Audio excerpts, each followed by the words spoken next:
नमस्कार दोस्तों, स्वागत है आप सभी का एजू करंट इंडिया पर।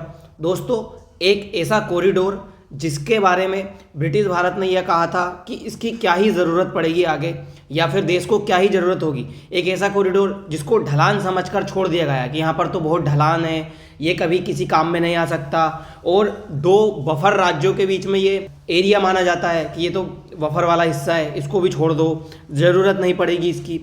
इसी कॉरिडोर ने आज भारत को टेंशन में डाल दिया है। जी हाँ, हम बात कर रहे हैं बखान कॉरिडोर की, क्योंकि ये बखान कॉरिडोर अभी इसमें भारतीय मीडिया में और भारत की जो एजेंसियां हैं उनमें सबसे ज़्यादा सुर्खियों में चल रहा है, क्योंकि बखान कॉरिडोर को तालिबान ने कहा है कि हम इस कॉरिडोर को अब एक्टिवेट करने वाले हैं। यानी कि अब इस कॉरिडोर को अफगानिस्तान इसको चालू करेगा और इसे कनेक्ट करेगा सारे देशों से, क्योंकि वो जो लोकेटेड है वो ऐसी लोकेशन के ऊपर है जहाँ पर लगभग 3 देश इसको क्रॉस करते हैं। पहला ये जो लोकेशन है ये है अफगानिस्तान के बडाख्शान जो प्रोविंस है वहाँ पर ये लोकेटेड है, जो कि पाकिस्तान की बॉर्डर को छूता है, और पाकिस्तान का जो खैबर पख्तून वाला इलाका है वहाँ पर ये बखान कॉरिडोर है अपनी सीमा बनाता है। वहीं ये चाइना को भी एक तरफ से जो सिंजियांग प्रोविज़न है उसका वहाँ पर ये किसी भी तरह से उसको टच करता है। ये जो रूट है ये सिल्क रूट हुआ करता था, इसीलिए ये सबसे स्ट्रेटेजिक पॉइंट माना जा रहा है।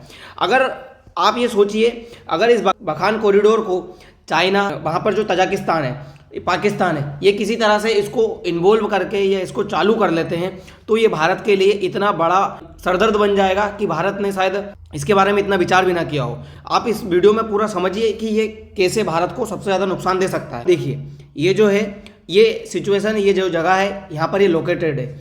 ये जो जगह है ये भारत की जो पीओके वाला इलाका है, ये जो है ना, ये गिलगिस्तान वाला, बाल्टिस्तान वाला, ये हमारा जो इलाका है ये पाकिस्तान के पीओके में ये है। और ये रहा आज़ाद कश्मीर, जिसको ये आज़ाद कश्मीर कहते हैं। ये वाला इलाका इसको टच कर रहा है, यानी कि पाकिस्तान का तो ये खैबर पख्तून, भारत का ये पीओके वाला, और इधर रहा तजाकिस्तान और इधर रहा चाइना। इतनी इम्पोर्टेंट लोकेशन है ये जहाँ पर ये बखान कॉरिडोर है वो स्ट्रेटेजिक पॉइंट बनाता है। अगर इस बखान कॉरिडोर को अफगानिस्तान किसी तरह से ये चालू कर देता है तो ये जो रूट है ये पहले सिल्क रूट का हिस्सा हुआ करता था, ये सिल्क रूट से कनेक्ट हो जाएगा और ये जाकर यूरोप में कनेक्ट करेगा यूरोप को। मतलब अगर हम ये कहें कि भारत जो है वो अगर पीओके भी भारत का हिस्सा होता तो ये जो बखान कॉरिडोर है ये भारत की जो सीमा है उसी से लगा हुआ होता। और इसकी जो लंबाई है मात्र 350 किलोमीटर के आसपास इसकी लंबाई है, और इसकी जो चौड़ाई है वो 13 किलोमीटर से 65 किलोमीटर के आसपास है। यानी कि यहाँ पर थोड़ा जो है ये 65 किलोमीटर हो जाता है, और यहाँ पर जो है ये 13 किलोमीटर के आसपास इसकी चौड़ाई। हालांकि ये ज़्यादा बड़ा नहीं है, पर ये इतनी इंपॉर्टेंट लोकेशन पे है कि इसको आप छोड़ नहीं सकते, क्योंकि अगर मान लीजिए चाइना ये यहाँ पर इन्वॉल्व हो जाता है तो भारत पर वो सीधे नियंत्रण रख सकता है। वहीं आप इस मैप के जरिए देखिए, ये जो है ये डूरन लाइन के पास से, और ये जो डूरन लाइन खींची गई थी इसमें इसको जो बखान कॉरिडोर है इसको छोड़ दिया गया था। ये जो अफगानिस्तान ये रहा, और अफगानिस्तान का ये आगे का हिस्सा जो है ये बखान कॉरिडोर कहलाता है। आपको यहाँ पर चाइना से कनेक्ट होता हुआ ये बहुत अच्छी तरह से दिख रहा होगा। वहीं आप इस मैप के जरिए देखिए, इसमें ये रहा हमारा पीओके, ये पीओके से बिल्कुल टच है ना, ये पीओके से पूरी तरह टच हो रहा है। और इधर ये आज़ाद कश्मीर है, ये आ गया, ये हमारी एलओसी यहाँ पर से गई हुई है। यानी कि मतलब अगर ये हमारी जो एक्चुअल लाइन है वो हमारी यहाँ पर होती, भारत की जो सीमा है, तो ये जो भारत की सीमा है उससे टच होता, और भारत के लिए सबसे ज़्यादा असरदार साबित हो सकता था, क्योंकि हम यहाँ से जो रास्ता है वो सीधे अफगानिस्तान में एंटर करते और अफगानिस्तान के जो होते हुए जो चाबार पोर्ट गया हुआ है वहाँ पर पहुँच जाते।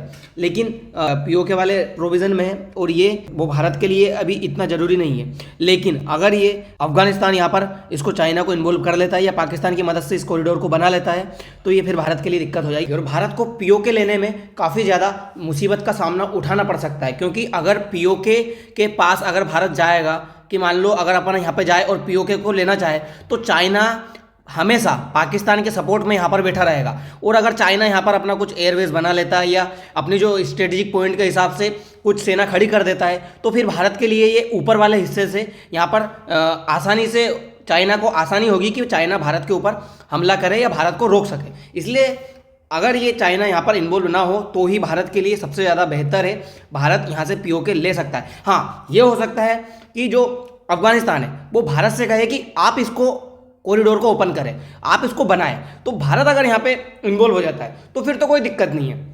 लेकिन अगर उसने चाइना को यहाँ पर इन्वॉल्व कर लिया तो फिर भारत के लिए सबसे बड़ी दिक्कत बन जाएगी। तो ये कॉरिडोर की शुरुआत कैसे हुई थी, मतलब हिस्ट्री क्या है इस कॉरिडोर की, तो उसको थोड़ा सा समझिए। ब्रिटिश भारतीय साम्राज्य में क्या हुआ था कि 19वीं शताब्दी में एक तरफ से ब्रिटेन चाह रहा था कि पूरी दुनिया पर उसका राज हो, और एक तरफ से इसी के होड़ में लगा हुआ था रसिया। रसिया चाहता था कि पूरी दुनिया पर उसका राज हो। इसी को लेकर इन दोनों देशों के बीच काफ़ी ज़्यादा भिड़ंत हो गई, किसकी, ब्रिटेन और रसिया की। और उसी के बीच हुआ क्या, कॉरिडोर है। इसको अलग करने के लिए ब्रिटिशर्स ने क्या सोचा कि अगर हम आगे चल के ये जो बखान कॉरिडोर है इसका रास्ता ही बदल दे, मतलब जो रसिया है वो चाहता है कि यहाँ पर हम कब्जा करें, तो इसका अगर हम रास्ता ही बदल दे तो रसिया क्या होगा, रसिया भारत के ऊपर कभी कब्जा नहीं कर पाएगा। रसिया को समझ नहीं आएगा कि वो ओरिजिनल रास्ता है वो कहाँ से है। तो इन्होंने क्या करा, ब्रिटिशर्स ने ये करा कि ये जो रास्ता है इसकी जो इसको ना डूरन लाइन के माध्यम से 1893 में अलग किया। और 1893 में इसको अलग किया तो डूरन लाइन उन्होंने कैसे खींची, इन्होंने खींची ये डूरन लाइन खींची इन्होंने यहाँ से इन्होंने शुरू करी, और ये पाकिस्तान को अलग कर दिया अफगानिस्तान से, ये यहाँ से ये खींच दी। मतलब अभी देखो आप, ये हिस्सा दिख रहा होगा आपको, ये जो इतना हिस्सा है ये इन्होंने छोड़ दिया, ये लाइन उन्होंने खींची नहीं। अगर ये लाइन पूरी खींच लेते तो अब ये दिक्कत नहीं जाती। इन्होंने इसको ये कह के छोड़ दिया कि ये ढलान वाला हिस्सा है, सबसे ऊपरी हिस्सा है, यहाँ पे बर्फ़ जमी रहती है, यहाँ पे इसकी ज़रूरत है नहीं, इसको कह के इन्होंने, ब्रिटिशर्स ने इसको छोड़ दिया और ये दिक्कत दे गया। अब भारत को सबसे ज़्यादा दिक्कत दे रहा है। तो ये जो रसिया और ब्रिटिशर्स के बीच जो गेम चल रहा था इसको ग्रेटर गेम के नाम से भी जाना गया कि इन दोनों के बीच सत्ता को लेकर लड़ाइयाँ चलती रहती थी। तो इसकी हिस्ट्री ये है, शुरुआत ये यहाँ से हुआ था और इस वजह से डूरन लाइन खींची गई और ये फिर इसको अलग कर दिया गया। आप ये देखिए, ये पूरा पहले भारत का हिस्सा हुआ करता था, लेकिन जब ये डूरन लाइन खींची तो ये लाइन यहाँ से ले ली इन्होंने। अगर ये पूरी यहाँ से हो जाती तो फिर तो कोई दिक्कत नहीं होती, ये अलग हो जाता और ये पूरा भारत के हिस्से में आ जाती है, क्योंकि पहले पाकिस्तान भारत वाला हिस्सा था। पर ये इतना छोड़ के अब पाकिस्तान इतना हो गया और ये इतना अलग रह गया, तो ये कहीं ना कहीं अब चाइना के नज़र में आ चुका है। और चाइना यहाँ पर अपनी जो पकड़ है वो काफ़ी ज़्यादा मजबूत करने की पूरी कोशिश कर रहा है कि कहीं ना कहीं से इसकी जो पकड़ है वो यहाँ पर मजबूत हो जाए। अब मान लीजिए अगर ये चाइना यहाँ पर खड़ा हो गया तो जो भारत है, अब ये जो पीओके है, भारत यहाँ पे अगर अपनी सेना लगा भी देता है या फिर कोशिश करता है तो पीओके पाकिस्तान के हिस्से में आ रहा है अभी।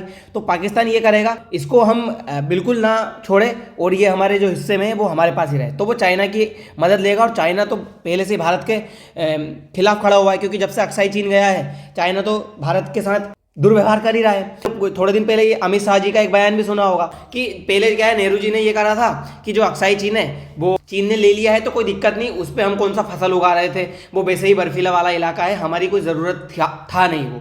तो इसी को लेकर अमित शाह जी ने नेहरू के ऊपर टिप्पणी करते हुए हास्य जोक में ये कहा था कि ऐसे तो नेहरू जी भी मेरी तरह टकले हैं, तो उनके जो बाल नहीं है वहाँ पर, तो क्या वो हिस्सा भी हम चाइना को दे दें। अब ये उस समय तो हास्यास्पद बात हो गई, लेकिन ये भारत के लिए अब हास्यास्पद बात नहीं है, ये भारत के लिए इम्पोर्टेंट पॉइंट हो गया है। भारत को जो है अब ये नज़र रखनी होगी कि भारत यहाँ पर अपनी जो स्थिति है वो मजबूत करे। और अफगानिस्तान में जिस तरह से भारत इन्वेस्टमेंट करता आ रहा है, भारत ने यहाँ पर डैम बनाए, यहाँ का संसद भवन बनाया, यहाँ पे पाइपलाइन बिछाई, यहाँ की जो सेना है उसमें सपोर्ट कर रहा है, तो कहीं ना कहीं भारत अफगानिस्तान में जो अपनी पकड़ है वो खोते जाएगा। अगर जो बखान कॉरिडोर में इन्वॉल्व हो जाते हैं तो भारत अपनी जो पकड़ है वो खो देगा। और भारत को ये करना होगा कि भारत अपनी पकड़ को मजबूत रखे, इसको खोए नहीं, क्योंकि ये बहुत ज़रूरी है। और आप अगर ये देखना चाहो कि चाइना ने इस पर क्या प्रतिक्रिया दी है, तो चाइना के लिए ये जो है जियोपॉलिटिकल जो चाइना का है वो कंसर्न बनता जा रहा है, उसका चिंता का विषय है। क्योंकि चाइना ने अभी इस पर ऐसी कोई खास प्रतिक्रिया दी नहीं है, पर चाइना का मानना है कि जैसे ये यहाँ पर जब से तालिबान का शासन आया है तब से तालिबान जो है थोड़ी मान लीजिए आप आतंकवादी एक्टिविटीज़ है उस एक्टिविटीज़ में ज़्यादा इन्वॉल्व है। तो जो चाइना का सिंजियांग प्रोविज़न है, यहाँ पर रहते हैं उइगर मुसलमान, और उनको चाइना को डर है कि कहीं ये जो अफगानिस्तान है यहाँ के जो तालिबानी है वो कहीं इनको भड़का ना दे। अगर इन्होंने भड़काया तो चाइना क्या है, इनके ऊपर सबसे ज़्यादा अत्याचार करता रहता है। वैसे ये चाइना से परेशान है, तो कहीं भड़क के ये चाइना के खिलाफ ना हो जाए या चाइना की बात ना मानने लगे, इसलिए चाइना कोशिश करेगा कि इसे चाइना अपने में इन्वॉल्व ना करे या चाइना यहाँ पर जो है कोई भी रोड ना बनाए। क्योंकि वैसे ही चाइना जो बेल्ट एंड रोड इनिशिएटिव है उसके माध्यम से सीपेक तो बना चुका है जो पाकिस्तान से होकर गया है, इसे वो ग्वादर बंदरगाह पे गया है, तो इसे वो चारबाग बंदरगाह पे भी ले जाना चाहेगा जो कि ईरान में है। तो कहीं जो चाइना है वो इसको रोड को बना ले, बस यही भारत के लिए दिक्कत है। फर्क खैर है कि वो बनाएगा नहीं, क्योंकि उसके लिए भी ये मुसीबत का पॉइंट हो जाएगा अगर वो इसमें इन्वॉल्व होता है। तो दोस्तों फिलहाल के लिए इतना ही, मिलते हैं अगली वीडियो में। धन्यवाद।